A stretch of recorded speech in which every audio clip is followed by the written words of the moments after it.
Ernst initially wanted to be a painter, and I think what one sees in his abstract work is his pure artistic side, which was way ahead of its time. It's only now being understood and discovered.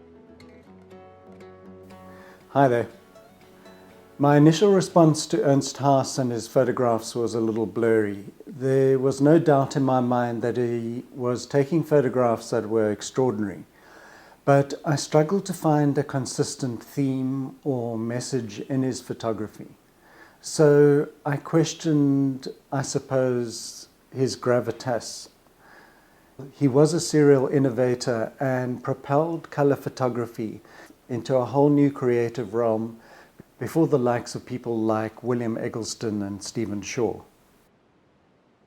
When I was first starting out in photography, I'd often see Haas's work in magazines, and I would always be impressed, but more on the level of that's a really clever photograph. They were inspiring from the point of view that they motivated me to really look and try to do something different with the subject matter. Even now, when I look at, say, his work on the American West, I feel that it looks like an impressive coffee table book or maybe an advertising photographer's portfolio. But I struggle to find a thread that links them back to him as a person. So early on, I never really made the effort to engage with him or his life's work. I kind of fitted him into a box in my mind, roughly defined as brilliant magazine stroke advertising photographer, the kind of guy that you could give an assignment to and be sure that he would return with something original.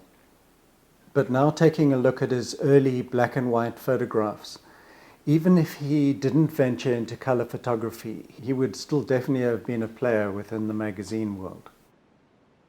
At the age of 25, Haas traded a container of margarine for his first camera, a Rolleiflex. And 10 years later, his work was included in the historic Family of Man exhibition. He was the first person to publish a color essay in Life magazine. And then a few years later, they published a major color feature, 26 pages over 2 issues, called Ernst Haas, Images of a Magic City. You really can't buy publicity like this. It's a bit like getting your portfolio distributed free to millions of people.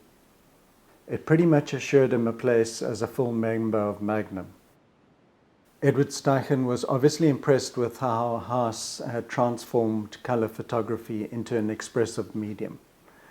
Not only did he include him in the Family of Man exhibition, but he also lined up a major show at MOMA for him. Steichen was the museum's head of photography at the time. But before the show appeared, John Szarkowski took over as director of photography. Even though he went through with the exhibition, he wasn't as enthusiastic about this work. Steichen came from a generation that was involved in continually pushing the creative potential of photography. Their main fight was to get photography recognized as an authentic art form. So you can see why Haas's work made a real impression on Steichen. Szarkowski, on the other hand, was drawn more to a hard-edged, modernist-inspired American approach. Haas's eclectic approach was, in Szarkowski's mind, outdated. For him, it lacked an overarching relevance beyond the composition itself. From that point on, Haas was no longer on the art world's A-list. He got sidelined from the conversation about where photography was heading. It was no longer sufficient to make individually powerful images. One had to include metaphor. Robert Frank was making social critiques. Diane Arbus was exploring her inner angst through portraiture, and William Eggleston was questioning the medium of photography itself. I can imagine some of you thinking, don't trash one of my heroes, but that's far from my intention. I believe Haas occupies a unique position in the history of photography, perhaps alongside maybe Fred Herzog. Haas's work was pivotal in opening up the space for the photographers who used color in the subsequent generations. Szarkowski did say about his work that no photographer has worked more successfully to express the sheer physical joy of seeing. Not only did Haas create pleasing photographs out of ordinary subjects, but he was able to make the mundane poetic. Before I move on to those photographers who were influenced by his work, I want to take a look at the theme of abstraction, which he and fellow photographer Ernst Haas pursued. They were influenced by the abstract expressionist movement. This is probably where Haas's painterly side was given free rein. He seemed to love creating these poetic frames for their own sake. He played with compositions, reflections, movement, and he saw pattern and rhythm in everything. He mainly used Kodachrome film, which has a low speed, either 25 or 64 ASA. So his fondness for motion blur could have resulted from the slow shutter speeds that he was forced to use. The results give us a sense of the hustle and bustle of the city. Unlike many other photographers working on the street, Haas often used a longer telephoto lens, which has the effect of compacting the various levels of activity into a two-dimensional frame. Saul Leiter was another contemporary of Haas, and he had to wait until he was in his 70s before his personal work received major recognition. Over 60 years, he built up a large body of street photography work, mainly photographing in New York City's East Village. So in terms of promoting and marketing photographers, Leiter's work is more defined and consistent. Galleries feel more comfortable compartmentalizing artists. Haas and Leiter both started their artistic careers as painters, and this shaped how they sensed and viewed colors. There are a lot of similarities in their work. They would use smudged window panes, mirrors, reflections, and they also use objects in the streets to create abstract compositions in a similar manner to the abstract expressionists. They were probably also often using the same film stocks, which produced the muted tones in their work. William Eggleston and his democratic forest of photographs expanded on the theme of creating the extraordinary from the seemingly mundane. John Szarkowski recognized a greater significance to Eggleston's body of work. The photographs force the viewer to question what makes one subject or one photograph more significant than another. The message is that a picture of a child's tricycle can be equally as meaningful as a front-page news photograph or a brilliantly conceived, decisive moment. This did lead other photographers to broaden their field of view to include the vernacular. Stephen Shaw's work had a lot to say about society, as well as questioning the presence of the photographer within the image. He leaves the viewer with a sense of the photographer standing apart from his surroundings.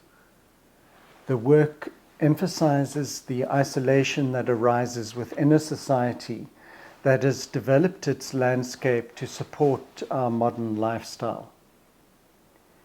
He draws attention to the loneliness that emerges out of a brash, consumerist, and plastic America. His photographs bring order to this chaos by, as he says, solving a picture rather than composing one. You can see now that this next generation of photographers is no longer happy with just making strong images.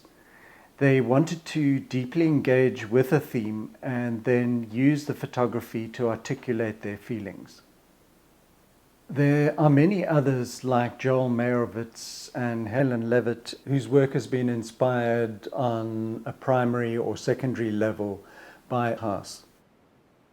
I would say that Belgium and fellow Magnum photographer Harry Gruart's work is probably the most similar to Haas's. They've both produced beautiful and varied colour images that don't contain an overarching statement about society or about photography itself. I think that Gruart has managed to package and present his work in a more accessible format to contemporary audiences. Haas's photographs had a more controversial influence on the work of Richard Prince. Prince rephotographed the Marlboro Man photographs made by Haas and other photographers who produced the original ads. Haas maintained a completely open beginner's mind throughout his career. Early on, Edward Steichen wrote, "Here's a free spirit, untrammeled by tradition and theory, who has gone out and found beauty unparalleled in photography." Through his freewheeling form of expression, Haas shifted photojournalism and documentary photography into a domain that could be regarded as a self-expressive art form. It could be said that his constant search for new ways to see and photograph actually worked against him, because it's difficult for curators to package his photographs into a nice, clean, defined, marketable box. He changed his theme as quickly as he did his photographic aesthetic. He explored abstraction, movement, spirituality, the character of America, and also documented European cities. Haas said that his practice was like being a painter in a hurry. One has to survey his total output to really appreciate his contribution to photography. As he said, "My complete vision is more important than the individual perfect pictures." I hope you enjoyed that, and I'll see you next time. Cheers. He always loved black and white. I mean, that's what he started with. But his medium was color, for sure. This was what he was meant to do.